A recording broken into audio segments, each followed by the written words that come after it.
sommes de retour sur Direct Investisseur et nous accueillons Pierre Verret, responsable de You Trading chez Active Trade. Bonjour Pierre. Bonjour Lucie, bonjour Antoine. Bonjour Pierre. Alors ce matin, on va parler d'une paire de devises avec vous. Il s'agit de l'euro CAD, l'euro face au dollar canadien. Parlez-nous de cette paire. Alors, sur l'Eurocard, effectivement, donc on va démarrer tout d'abord avec un graphique journalier. On a donc un marché qui se traite en dessous d'une oblique baissière depuis début mars, oblique baissière en turquoise sur mon graphique. Récemment, on a des prix qui ont donc élaboré une possible figure chartiste en épaule tête-épaule inversée, alors qu'une divergence haussière s'était construite entre les prix et les indicateurs RSI et MACD. Donc la potentielle finalement ligne de coup serait située sur l'oblique baissière au niveau des 50% de Fibonacci. Je l'ai noté R1 en rouge sur mon graphique. Je dis possible parce que, étant donné que la ligne de coup n'est toujours pas été fracturée à la hausse, rien n'est pour l'instant validé. Voilà. Donc finalement, toute clôture journalière au-dessus de R1 pourrait être vue comme un fort signal acheteur avec comme objectif final les R4 à 1,4490. Voilà. Oui, c'est vrai que la séance de vendredi sur l'Eurocad a marqué finalement un retour du dollar canadien avec finalement une mèche sur la dernière bougie qui fait que justement cette ligne horizontale, enfin cette oblique n'a pas été fracturée comme vous l'avez dit. Effectivement, et c'est pour ça que pour l'instant, j'aurais vraiment tendance, déjà certainement à rester sans position pour l'instant. On est toujours vraiment dans l'expectative et dans l'hypothèse au niveau de cette figure chartiste. En tout cas, les variations de prix dénotent bien finalement d'un questionnement par rapport au consensus des investisseurs au niveau de cette paire. Si d'ailleurs on s'intéresse à un graphique en H4 pour aller un peu plus dans le détail, on comprend vite que la situation est beaucoup plus nuancée. On constate donc qu'après finalement un fort mouvement haussier sur la fin avril, que le marché donc s'est installé dans un range.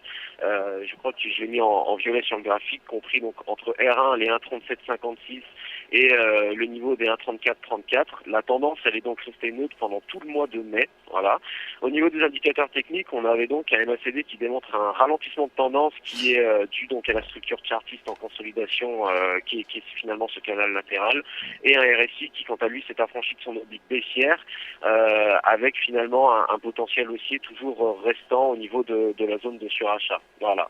Donc maintenant, moi, si j'avais vraiment une position à recommander, si vous êtes actuellement long donc sur l'euro contre le dollar canadien, j'aurais tendance à vous conseiller de conserver finalement cette position longue au-dessus des 1,3370, d'accord, donc niveau correspondant au niveau de mon deuxième support au niveau des 1,3,6% de Fibonacci. Je sais que ça fait un peu loin. Si vous êtes flat, en l'occurrence, là j'aurais tendance à vous recommander d'attendre finalement un franchissement de R1 au niveau des 1,3756, un stop loss situé quoi qu'il arrive en dessous de cette zone-là au niveau des 1,3582 et un take profit terminal à 1,4490 pour un gain de environ 734 pips qui n'est donc pas négligeable. Mais pour l'instant, on reste hors position, effectivement. D'accord. Alors c'est vrai que la semaine dernière, vendredi, on a eu donc les chiffres du PIB au Canada donc pour le premier trimestre qui sont ressortis en contraction. Moins 0,2, on attendait plus 0,2, donc effectivement ça pourrait peut-être jouer en défaveur du dollar canadien. Vous avez plutôt un biais donc plutôt haussier, plutôt baissier sur le moyen terme? Alors, oui, à moyen terme, j'anticiperais plutôt une hausse. C'est vrai que c'est assez dur quand on parle de l'euro parce que l'euro, effectivement, fait partie des paires les plus shortées sur les derniers mois. Cela dit, comme vous l'avez très bien souligné, au niveau du dollar canadien, on a quelques risques haussiers, quelques risques baissiers, qui sont en train de s'installer étant donné les derniers chiffres macroéconomiques pour la zone. Donc, et moi, honnêtement, quand je regarde le graphe techniquement et au niveau des variations de prix, je vois clairement un consensus qui est en train de s'inverser potentiellement. Donc j'anticipe une hausse, même si je reste pour l'instant hors position. J'attends une confirmation technique à ce niveau-là. Ouais. D'accord, donc pour résumer, donc vous attendez la cassure de la ligne oblique que vous avez tracée donc aux alentours des 1,3756 pour rentrer à l'achat, c'est ça? Absolument. Très bien. Est-ce que vous pouvez nous rappeler vos objectifs? Alors les objectifs, l'objectif final se situera au niveau des 1,4490, d'accord.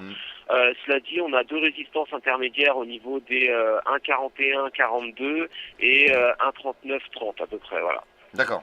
Parfait, merci beaucoup Pierre Verret, donc responsable de You Trading chez Active Trade. Merci, au revoir. Merci. On marque une pause, on se retrouve dans quelques instants sur Direct Investisseur.